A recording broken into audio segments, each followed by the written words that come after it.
اللہ اکبر سبحان اللہ الحمدللہ استغفر اللہ نحمدہ و نصلی علی رسولہ الکریم اما بعد اعوذ باللہ من الشیطان الرجیم بسم اللہ الرحمن الرحیم۔ کہ یہ جو آج کا ٹاپک ہے انتہائی امپورٹنٹ ہے، کیونکہ ساری دنیا کو، پورے پاکستان کو، خاص طور پہ مسلم دنیا اور پاکستان کو یرغمال بنایا ہوا ہے یہ جادو ٹونے اور ان چیزوں میں۔ اپنی تمام ناکامیاں اور خاص طور پہ خواتین بہت زیادہ اس پہ بلیو کرتی ہیں، اور ہر چیز کو بلیم ہماری ناکامیوں کو جادو پہ ہی دیا جاتا ہے، جیسے آپ نے فرمایا۔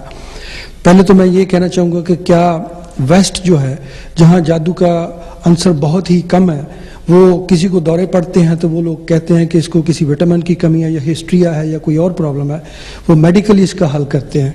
کیا وہاں جادو نہیں ہوتا؟ ایک کوشچن جی۔ دوسرا میں یہ عرض کرنا چاہوں گا کہ یہ بھی تھوڑا فرما دیجیے گا کہ کیا یہ جہاں جو لوگ جادو کر رہے ہیں، جو بہت سارے لوگ، وہ سارے کیا شوفتہ باز نہیں ہیں؟ کسی کو کچھ پتہ نہیں ہے، جاہل ہیں، صرف وہ عورتوں کی جو ہماری توہم پرستی ہے اور جو یہ جو ہے ہماری ضعیف الاعتقادی ہے، جو ہمارا اعتقاد اتنا کمزور ہے خدا کی ذات پہ، اگر پورا اعتقاد ہو تو شاید اس طرف نہ ہم جائیں۔ کیا ان کے پاس جادو ہے بھی کہ وہ ویسے ہی پورے معاشرے کو انہوں نے یرغمال بنا رکھا ہے؟ آج کل اگر آپ ان کی ٹی وی پر یا ویسے جو فلمیں وہ بنا رہے ہیں ان کو دیکھیں، سب میں فزکس اور میٹا فزکس کی بات ہے۔ آپ کو بھوت پریت کی باتیں اس میں ملیں گی۔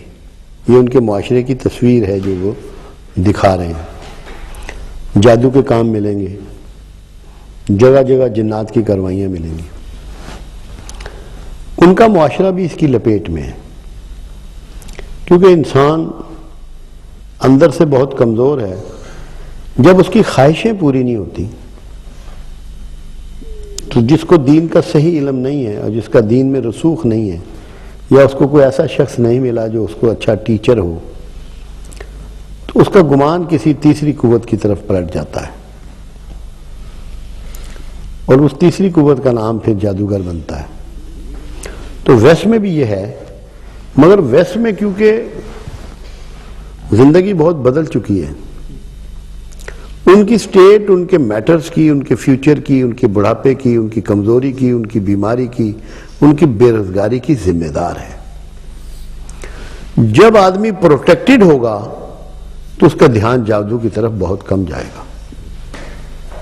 اگر ہمارے ہاں بھی ہماری حکومت وقت آپ کو بڑھاپے کی پینشن کر دے، چاہے آپ بزنس ہی کرتے ہوں، ڈسیبلٹی، اگر کوئی ایکسیڈنٹ ہو گیا، بیماری ہو گئی، اس میں آپ کو پوری طرح علاج ملے، آپ کو کھانا ملے، آپ کی رہائش کا بندوبست کر دیا جائے، آپ کے بچوں کی تعلیم کا بندوبست ہو، یا جو ارینجمنٹ ایک انسان اپنے فیوچر کے مطابق سوچتا ہے، سٹیٹ اس میں کوآرڈینیٹر ہو جائے، کوآپریٹ کرے، تو 80% جادو یہاں بھی ختم ہو جائے گا۔ اس کی وجہ ہمارے معاشرتی اور معاشی مسائل ہیں، وہ ہماری کمزوریاں ہیں۔ اب مثال کے طور میں چھوٹی سی بات آپ کو بتاتا ہوں۔ کسی بچی کو، کسی کو کوئی پرابلم ہوا، وہ کسی قریب میں سستے سے ڈاکٹر یا ڈسپینسر جو پریکٹس کر رہا ہے گاؤں میں، اس کے پاس جائیں گے۔ اس کے پاس کہاں اتنی اہلیت ہے کہ کسی سائیکولوجیکل میٹر میں اس کو ڈائیگنوز کر پائے؟ جب وہ نہیں کر پائے گا تو دوسرے کہیں گے وہ جی کیا ہو گیا، آپ کو کسی سیانے کو لے جاؤ انہوں۔ اب وہ سیانا جو ہے وہ طویل دھاگا لے کے بیٹھا ہوا ہے، اس نے کوئی دھنی دما دینی ہے، کوئی پانی میں کوئی شے ڈال دینی ہے، وہ آپ کو پلا دینا ہے۔ تو ہم اس میں بے شمار لوگ اس لیے ٹھیک ہو جاتے ہیں کہ ان کو ایک سائیکولوجیکل ہیلپ مل جاتی ہے۔ ٹریٹمنٹ نہیں ہے، وہ سائیکولوجیکل ہیلپ، وہ کہتے ہیں وہ اللہ کا کلام پڑھا بندہ، کیونکہ اصل جو ہے وہ سیلف ہیلنگ ہوتی ہے۔ جب آپ کا کانفیڈنس ریسٹور ہوتا ہے تو آپ فٹ ہوتے ہیں، تو وہ کسی نہ کسی طریقے سے تھوڑا بہت کانفیڈنس ریسٹور اس کا ہو جاتا ہے، کیونکہ اس کے بلیو تو پہلے سے موجود ہیں۔ تو ہمارے ہاں اگر حکومت اس میں ذمہ داری لے یا سوسائٹی لے، ہماری سوسائٹی یہ کام نہیں کر رہے۔ آپ دیکھیں میرے پر بڑے بڑے افسر آتے ہیں، ان کی بیگمات آتی ہیں کہ جی جادو ہو گیا، مجھے پتا ہوتا ہے کہ یہ کیوں آئے، کس طرح ہوا۔ وہ ڈاکٹر کے پاس جائیں گے، سائیکیٹرسٹ کے پاس جائیں گے، مسئلہ سمجھ میں نہیں آیا تو جو ان کے گھر میں کام کرنے والی ہے نا، یا سویپر ہے یا ڈرائیور ہے، وہ کہے گا جی آپ کدھر وقت ضائع کر رہے ہیں بابا جی، کسی سیانے کو جاؤ. تو وہ اپنے گھر کے کسی پرانے ملازم کی ایڈوائس پہ آتے ہیں. یہ ایک ایسا شعبہ ہے، اس میں سوسائٹی کو اور اسٹیٹ کو دونوں کو انوالو ہوئے بغیر حل نہیں ہو سکتا. قانون سازی کی جائے کہ جو لوگ لوگوں کی ایکسپلائٹیشن کر رہے ہیں، ان کو دھوکہ دے رہے ہیں، ان کو چیٹ کر رہے ہیں، ان کا کلاں کما کیا جائے، اور لوگوں کو ایجوکیٹ کیا جائے کہ جتنے آپ کے مسائل ہیں یہ سوشل ہیں، سائیکولوجیکل ہیں، اکنامیکل ہیں، اسٹیٹ سے ریلیٹڈ ہیں. اچھی طرح کسی اچھے سیانے ڈاکٹر کے پاس جائیں، بات کو سمجھیں، کسی پڑھے لکھے آدمی کے پاس جائیں، کسی سائیکوٹسٹ کے پاس جائیں، سائیکولوجسٹ کے پاس جائیں. یہ کوئی اتنے بڑے مسائل نہیں ہیں. عورتوں ہی کو زیادہ کیوں فیس کرنے پڑتے ہیں؟ کبھی آپ نے سوچا کیوں؟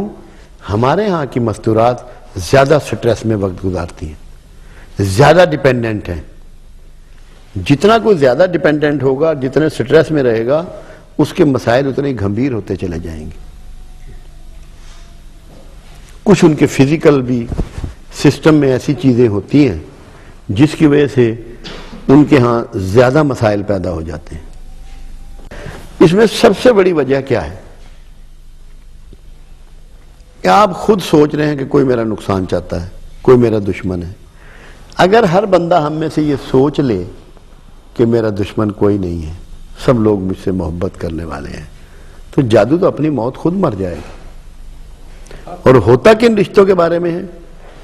ساس بہو، دورانی جٹھانی، ننان، جو پیارے رشتے ہیں، جو محبت کے رشتے ہیں، جن سے گھر گلزار بنتے ہیں، جن سے گھر جنت بنتے ہیں، انہی کے بارے میں یہ غلط فہمی پیدا کر دی جاتی ہے. حالانکہ ایک بہت ہی آسان طریقہ ہے. جب آپ کو ڈاؤٹ پیدا ہو، جس بندے کے بارے میں ڈاؤٹ پیدا ہوا ہے کہ اس نے یہ نیگیٹو کام کیا ہے، اس کے پاس بیٹھو، اس کو بلا لو یا خود اس کے پاس چلے جاؤ، کنورسیشن کر لو. بھئی تم نے، میں نے ایسا سنا ہے، میرا یہ وہم ہے، مجھے ذرا پلیز کلیئر کر دو.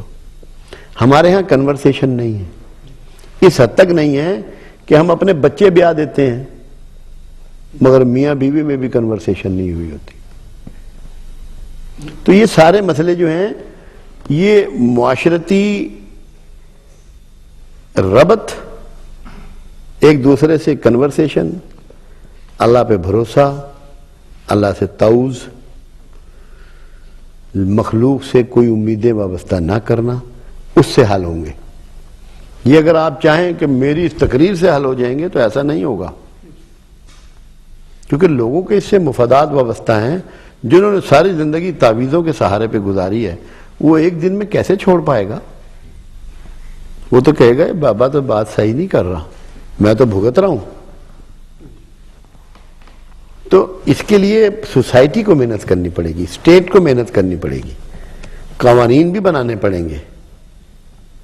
تو ہمارا تعاون تو ہر ایک کے لیے حاضر ہے. ہم تو وہاں روز، اللہ کا احسان عظیم ہے کہ لاکھوں لوگوں کے گلے سے میں تعویذ اتروا چکا ہوں. یہ نہیں ہے کہ میں کوئی تعویذ کے بڑا مخالف ہوں. مقصد یہ ہے ان کا کانفیڈنس ریسٹور ہو گیا، اور کانفیڈنس جس کا ریسٹور ہو جائے اسے اس طرح کی بیماریاں نہیں لگتی. دوسرا میں گزارش کرنا چاہوں گا کہ کوئی ایسی پروگرام کے آخر میں کوئی ایسی آیات یا کوئی ایسی چیز جو قاطع جادو ہو، جیسے کوئی آیات کچھ بزرگ بتاتے ہیں کہ لا یفلح الساحر حیث، میں نے تو ابھی آپ کو بتائی تو ہیں. تو وہ بھی میں 4 طریقوں سے جادو کا علاج کرتا ہوں. جی. ایک تو میں بندے سے کہتا ہوں کہ تعوذ پڑھو، دوسرا یہ کہتا ہوں کہ نماز پڑھو، پاکیزہ رہو، اور سورہ اخلاص، سورہ فلق، سورہ ناس پڑھو. سورہ اخلاص 7 بار، سورہ فلق 5 بار، سورہ ناس 6 بار. اس ترتیب سے رات کو پڑھ کے سو. اس میں 3 فائدے ہوئے ہیں، ابھی تک لوگوں کا ہوتے رہیں گے. اگر کسی نے کیا ہے تو اللہ اس کے اثرات کو دور کرے گا. کوئی کوشش کر رہا ہے تو کامیاب نہیں ہوگا. اور اگر کوئی بندہ ایسا ہے جو مسلسل آپ کے پیچھے لگا ہوا ہے تو انشاءاللہ یا وہ خود ہی اپنے منہ سے بول پائے گا یا کسی نہ کسی آپ طریقے سے آپ کو یہ آگاہی مل جائے گی کہ یہ شرارت کرنے والا یہ شخص ہے۔ تو قرآن اس کے لیے موجود ہے، اور یہ کیسے ہو سکتا ہے کہ اگر کوئی پریشانی اور بیماری کی وجہ موجود ہے تو قرآن میں علاج موجود نہ ہو، کیونکہ قرآن کا ایک کلیم ہی اتنا بڑا ہے کہ ہم یہ تصور بھی نہیں کر سکتے کہ قرآن میں علاج موجود نہ ہو، کہ جب قرآن حکیم یہ کہتا ہے کہ کوئی تر و خشک چیز ایسی نہ ہے جس کا تذکرہ ہم نے اس میں نہ رکھ چھوڑا ہو، تو یہ مکمل علم ہے۔ اور یہ کیسے ہو سکتا ہے کہ اس نیگیٹو نفسیاتی بیماری کا، پریشانی کا اس میں جواب نہ ہو، اس میں طریقہ نہ ہو، یہ تو ہو نہیں سکتا۔